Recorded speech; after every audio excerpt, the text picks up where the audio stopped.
Gardens will be a rare treat when full in bloom, milady. Tell me.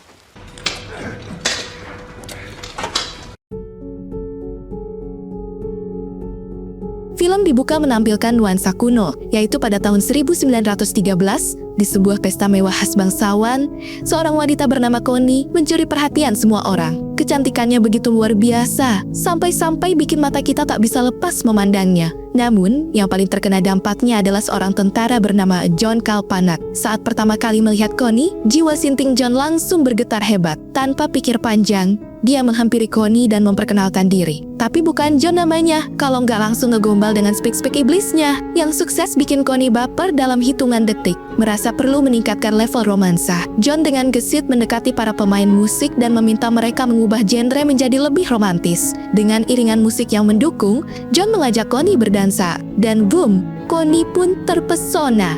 Mumpung berhasil bikin cewek cantik ini terpikat, John gak mau buang waktu. Besok paginya mereka langsung menikah, karena John sudah terlalu lama berada di medan perang. Dia jadi pengen merasakan serabi lempit yang bernuansa nuklir.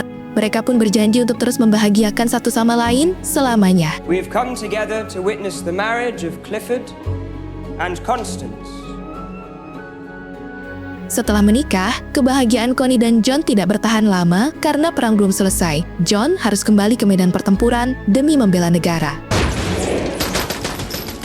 Tapi di tengah pertempuran, dia terkena bom yang meledak di bentengnya. Wah, untungnya John selamat.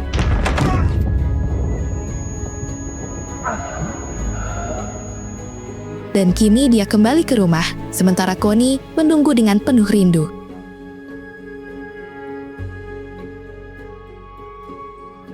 Welcome home, darling.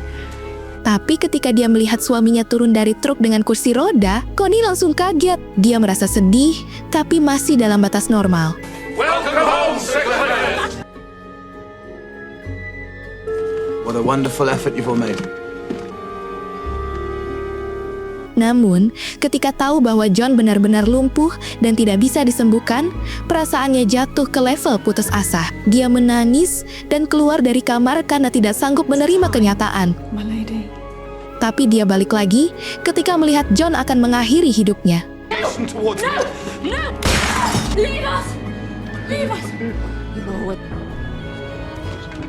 Di sisi lain, seorang pria bernama Oliver sedang menulis surat untuk pujaan hatinya. Perang telah mengubah segalanya dan membuatnya kehilangan banyak hal, tapi dia tetap berharap bisa kembali kepada orang yang dia cintai.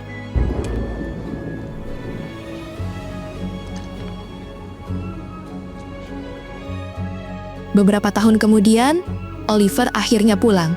Namun saat tiba di rumah, dia melihat pujaan hatinya sedang disolder oleh pria lain. Waduh, harapannya hancur dong. Dan pada akhirnya, Oliver hanya bisa menerima nasibnya sebagai jomblo kronis. Singkat cerita, Oliver melamar pekerjaan dan ternyata bosnya adalah John. Dia ditugaskan untuk mengawasi semua binatang peliharaan di peternakan. You will be gamekeeper to the Rugby estate. Bets will meet you at 6 o'clock tomorrow morning at the gatehouse. That's 25% throttle back. John yang lumpuh dan tidak bisa sembuh akhirnya menemukan kebahagiaan baru, yaitu motor barunya. Connie yang melihat suaminya senang, langsung mengajaknya jalan-jalan ke peternakan. 5% throttle back. That's 74. Di sana mereka bertemu Oliver yang langsung mengenal Connie sebagai majikan tercantik yang bisa bikin solder cepat panas. Hi, sir.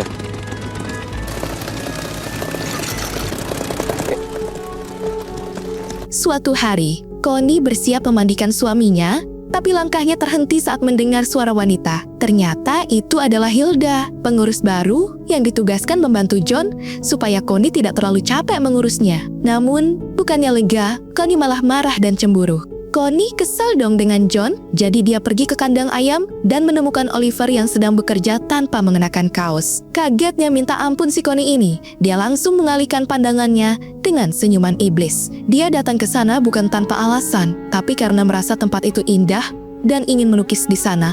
Mendengar itu, Oliver yang menghargai bosnya berniat memindahkan kandang burung agar Connie bisa melukis dengan tenang. Tapi Connie menolak dan mengatakan bahwa dia hanya sesekali datang ke sana untuk melukis. Namun, Oliver merasa takut karena John pernah bilang pada Oliver bahwa siapapun pekerja yang mengganggu istrinya, maka dia akan dipecat. Mendengar itu, Connie semakin kesal. Dia sudah marah pada John gara-gara Hilda. Dan sekarang Oliver malah membuatnya merasa seperti ancaman di rumah sendiri. Tapi tiba-tiba hujan turun, dan Connie menyuruh Oliver membawanya berteduh. Mereka berteduh di sebuah kabin kecil dan mulai menyalakan api agar tetap hangat. Di luar hujan masih deras, dan pakaian Connie yang terkena air hujan mulai tembus pandang. Melihat itu, Oliver dengan sigap menutupinya dengan kain, berusaha tetap sopan meskipun dalam hatinya soldernya hampir meledak.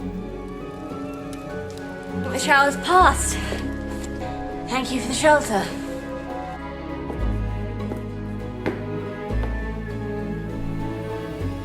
Malam harinya, Connie kembali istirahat bersama John. Namun ada satu hal yang mengganggunya ketika dia mulai mencari palu Thanos suaminya. Sayangnya palu itu tidak bisa bangun akibat radiasi bom yang membuat saraf kejayaan John lumpuh. Udah berbagai cara dia disembuhkan pakai listrik berkekuatan iblis agar kejayaan John bisa bangkit lagi. Tapi semua itu sia-sia. Yang ada hanya rasa sakit yang semakin menjadi. Connie yang tak tega mendengar jeritannya pun menghentikan pengobatan itu.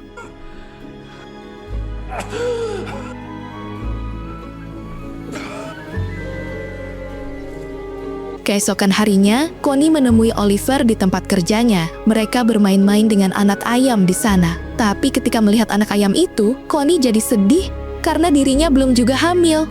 Melihat itu, Oliver mencoba menenangkan Connie dan mulai memeluknya. Tapi karena Connie sudah berbulan-bulan tidak merasakan getaran solder, akhirnya dia pun konslet. Oliver yang tadinya takut, sekarang ikutan konslet karena melihat wajah cantik Connie di depannya. Gokil sih ini mereka berdua. Tanpa pikir panjang, Oliver langsung mengajak Connie ke kabin agar bisa memperbaiki lubang chargernya supaya tidak ngedrop. Selesai penyolderan, mereka berdua tampak plong dan akan merahasiakan kejadian ini kepada siapapun, kecuali penonton ya.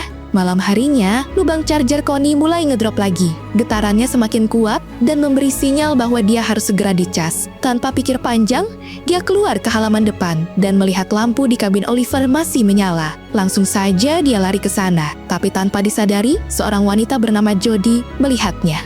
Coming back to me. I'm alone again. Keesokan harinya, John dan Connie bertengkar karena mereka ingin memiliki keturunan. Tapi bukannya mencari solusi bersama, John malah memberikan tawaran goplak. Dia menyuruh Connie disolder oleh saudaranya yang juga bangsawan kaya agar bisa cepat hamil. Mendengar itu, Connie langsung jijik.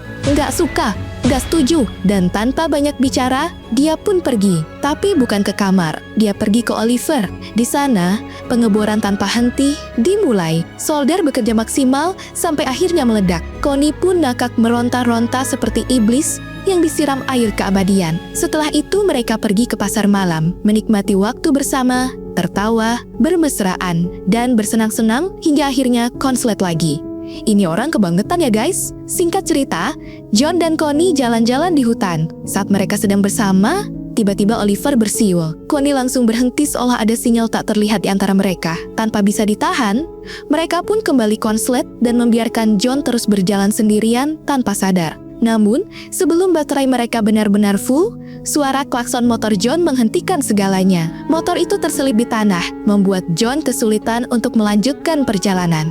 Connie refleks ingin membantu mendorong motor suaminya, tapi John langsung melarangnya. Akhirnya, Oliver yang lagi sakit terpaksa maju dan berusaha mendorong motor itu dengan susah payah. Melihat Oliver kepayahan, Connie merasa tidak tega. Dia ingin menolong, tapi takut John marah.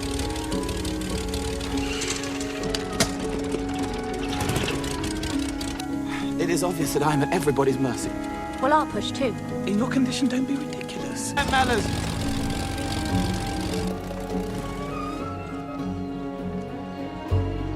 John hanya bisa terdiam, bingung dengan satu hal yang kini memenuhi kepalanya. Kenapa Connie begitu peduli pada Oliver? Akhirnya, emosinya memuncak dan dia malah marah ke John karena tidak kasihan pada Oliver yang paru-parunya tidak sehat. Is that why you wanted me then? Keesokan harinya, acara pesta bangsawan dimulai. Jody menghampiri John dan membongkar semua kelakuan Connie dengan Oliver. Dia mengatakan bahwa kehamilan Connie bukan berasal dari John, melainkan dari benih-benih iblis milik Oliver. Keluarga bangsawan akan menjadi hina jika orang-orang tahu bahwa pewaris mereka adalah anak hasil skandal dengan orang miskin. Sementara itu Connie yang mencari John akhirnya menemukannya di luar dengan wajah terpukul. Dia tidak tahu apa yang terjadi, tapi tiba-tiba John mengusirnya begitu saja tanpa penjelasan.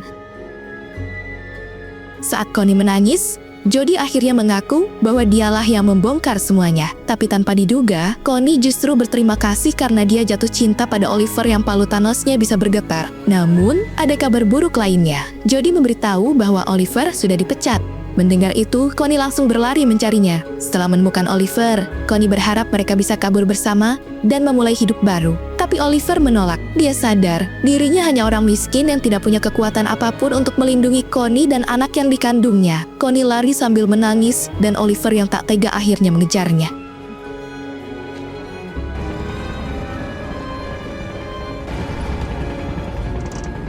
Singkat cerita, mereka berdua nekat menemui John di kantornya untuk berpamitan. Oliver dengan tegas mengatakan bahwa dia akan pergi bersama Connie karena Connie mengandung anaknya dan mereka akan membesarkannya bersama. Tapi sebelum pergi, Oliver meminta gaji yang belum dibayarkan sejak pertama kali bekerja. John yang sudah merasa istrinya direbut masih harus menghadapi permintaan itu. Dia berkata, "Istriku diambil, tapi masih sempat-sempatnya minta gaji." Tapi ya sudah, bodoh amat. Dan akhirnya, film pun tamat.